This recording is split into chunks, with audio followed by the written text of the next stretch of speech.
CR and encounter calculations. We've all been tempted to deal with it at least. Maybe. I don't fucking deal with that shit. And so this was the hinting at the next topic thing I was talking Yeah. about, because you were having the discussion about, well, a good DM will craft the encounters, right? So in the Dungeon Master's Handbook, there's a pretty big section on how to build encounters. And you take the average level of the party and you do some calculations and you come out with a number, and then you can start assigning CR rating monsters to that, and the total of the number assigned to those CR ratings within so much of the number assigned to the party, yada yada bada, bingo mango, Bob's your uncle. You've got a balanced encounter. Right. Or Never done it. you can do the I will throw what I want, and if it's too hard, I'll back it down, and if it's too easy, I'll ramp that shit up and add a 0 to the end of their hit points. I mean, that's how I've always played it. If I throw 3 wolves at you and I realize you're killing them off, okay, well, there happen to be 7 other ones in the woods that you just didn't notice that then come right back out with them. Like, I just go with it on the fly and see what happens, you know?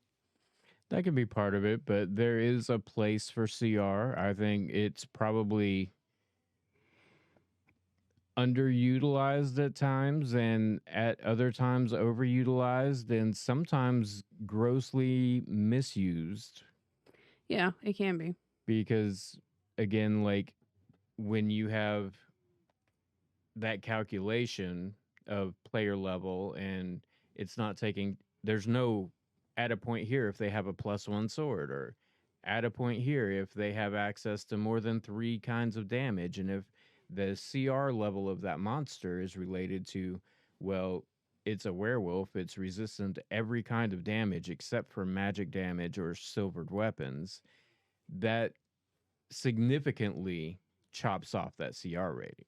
So you can't just do the calculations and throw the CR rating and expect it to go right every time. There's a little bit more critical thinking you have to involve. Yeah, because that equation doesn't equate for your party's, I don't want to say this brutally, but intelligence. Like, yeah, the player tactics. The player tactics or your monster's tactics.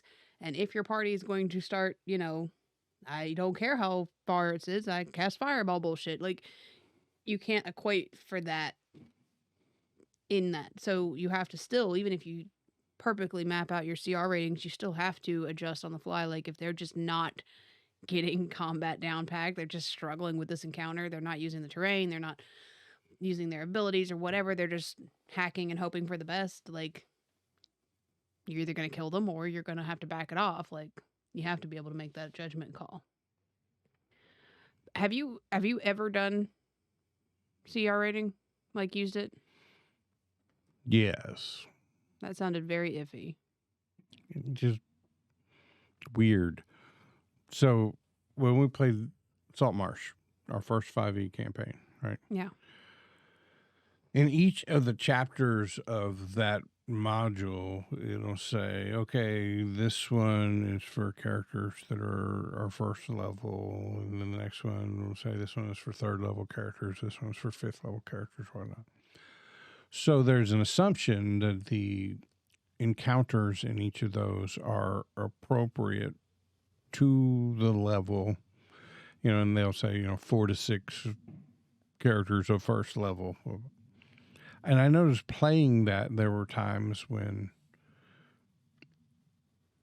the challenge of the encounter seemed beneath where you guys were. And then I had to wonder, well, is that because I've given out too many magic items? It's not accounting for the fact that there's feats here or there, or whatever it is. So, got to bump them up a little bit.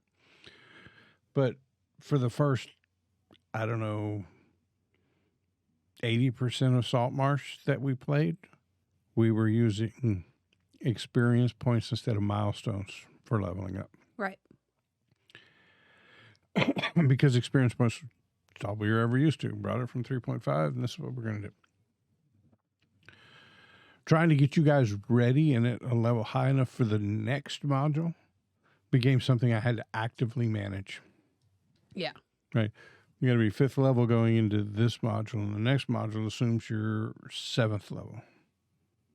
And if you go through and you looked at everything that was in there and you added up the experience points for the CRs of those creatures that were in there, and if you killed everything, you were still going to come up short. Yeah. So I think those modules were based on people using milestones, and we were using experience points. So then I found myself having to create encounters to kind of wedge in either in between the chapters in the module or within the chapters to give you guys enough experience points so you'd get to the level that the next chapter required. So I had to go and do some of that. And at the beginning, I was trying to do it, by the book. After a while, it was like, I need 12,000 experience points divided between the 5 of them. So let me go find some stuff that fit the setting and give me that much stuff, and I just throw it at you. But I think typically, at least in our games, you're a stronger 1st level than the books assume. You're a stronger 3rd level than the books assume, just because of things that have been given, maybe because of house rules that we utilize. There's a lot of things that could factor into that, where it's like, this should be challenging for a group of 3rd level parties, and you guys walk in and knock it out in 2 rounds and nobody took a hit. So even when you're using the challenge ratings or using a module where presumably it is constructed around that, as a DM, you still find yourself saying, I either got to buff this encounter up to make it challenging for them, or holy shit, I better nerf this one a little bit because they're all going to fucking die. Right. To be fair, I had like 250 hit points at 3rd level because I would go into octopus form. You'd knock me out of it, and I'd have 30-ish points and then go back into octopus form. Right. So having that cushion. The HP buffer. So really, you can't really assign a value to the strength of the party. You can't. To your point, the tactics, right? Tactics. The tactics, how many times is it going to turn into a giant octopus and get another couple hundred hit points? You really can't. So really, I think you set up an encounter. If you want to use that book and those rules as a guideline to get you there, like this is about in the right spot, you still need to be able as a DM to plus or minus it Generally, on the fly in combat. Generally, what I would do is I would go to Don John's encounter generator, which Love Don does John. all the encounter calculations that you were talking about for you. I'd let it spit something out to me in whatever level, hard, deadly, whatever I wanted for y'all. I would take it. If it wasn't in our Roll20 compendium, or I wanted to switch it out for local things, I would open up the Wildmount book and say, okay, I need a CR4.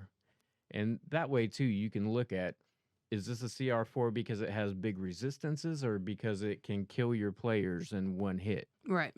Because I did make that mistake one time. You swapped out a CR4 that had a lot of resistance and threw in a CR4 that did hella damage. 4d20 damage. Mammoth charged right in and killed the stick. But it definitely is if you get into an encounter and your players are well outclassing it, it's time to pull something out of your ass. Yeah. I think the only way that I use the CR counter, I don't look at y'all shit. The only thing I use about it is like if I'm looking at a monster, I have a general understanding of, where these monsters rank in and of themselves. It does give you a general idea of hit points and so I know like the last time you fought this, it was way too easy and that was a CR1, so I'm going to need to dial that up a couple notches, or it's more for me, it's a level system for the monsters, whereas they don't use levels per se. They use CR ratings. It just kind of shows me oh, this is a little stronger than this guy, or whatever. That's literally all I use it for. What would be really cool is if they actually gave the monsters levels, and then like up at the top it would tell you this monster's strengths are, it has these resistances, it has casting, or it has good single target damage, or it has AoE. Yeah, I literally want it color coded. Just says hard to attack, hard to defend. Like You want Can heal. Garanimals for D&D. I do, but just As it's long hard. as you mix the tigers with the tigers, You're it'll fine. work out. But I like, mean, they're making $5 kajillion. They have color code my shit. 14 million fucking people in the writer's room. Like, it's not that hard to. But if you tell me that it's a CR4, but it's a green CR4, which means it's hard to hit because it's got a lot of resistances and natural armor, or it's a red CR4, which means, well, it hits hard. To me, those are two different CR4s. Or it's a caster, because you would never put that caster in your game. Never. I would completely avoid it, 100%. Or it would just be the worst caster possible. I think that's a pretty good idea yeah. to replace CR. I think so. A level and a small thing about what makes them difficult. Because resistances versus attacks versus spells are three different types of difficult for whether it's a character or a monster. The Gorgonimal Gorgonimal system for Nice. D&D, yeah.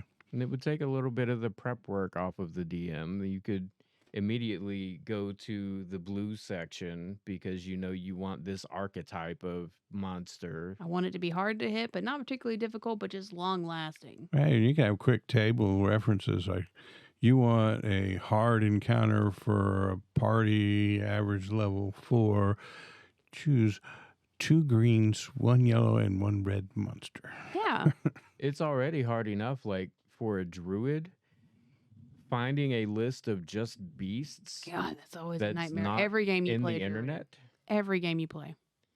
It's cumbersome. Like the monster manual and all that, it's not grouped that way. No. That's literally the way Here's we use beasts CR. in sea. Here's beasts in forest. Right. Here's beasts. Yeah. Literally the way we use CR rating the most is trying to figure out what animals you can turn into. That's it. Well, That is literally how we use CR That's rating true. the most. It's true. Is that a quarter CR or a half? And then the DM rolls their eyes. Shit. John's gonna turn into a giant octopus. So I think the system as a whole probably has some utility in balancing it. And if you are just starting off in D&D and decided that you're going to start off by playing homebrew, check out that section of the Dungeon Master Guide, and it will help you figure out ballpark how to do good encounters for your folks. But let's face it, most people just starting out in D&D, and especially the DMs just starting out in D&D, are probably going to take something pre-made. Yeah. In which case, it's done for you. In either case, after you get your feet under you and you play for a while, You get a it feel for it. becomes kind of Organic. intuitive. Second nature. Throw some shit that seems cool and advances the story, and then just be dynamic mid-fight if you need to. Yeah. And nerf or buff is required to make give it. them a spell they don't actually have, or Yeah. It's like Ma- that thing that we saw. It was like the kid who didn't write down how many hit points the dragon had that his group was fighting. And the guy was like, well, why aren't you tracking how much damage you're doing to your dragon? He's like, well, it dies when they stop having fun. Like, play that way. When it stops being fun, crank that bad boy down, let somebody kill it.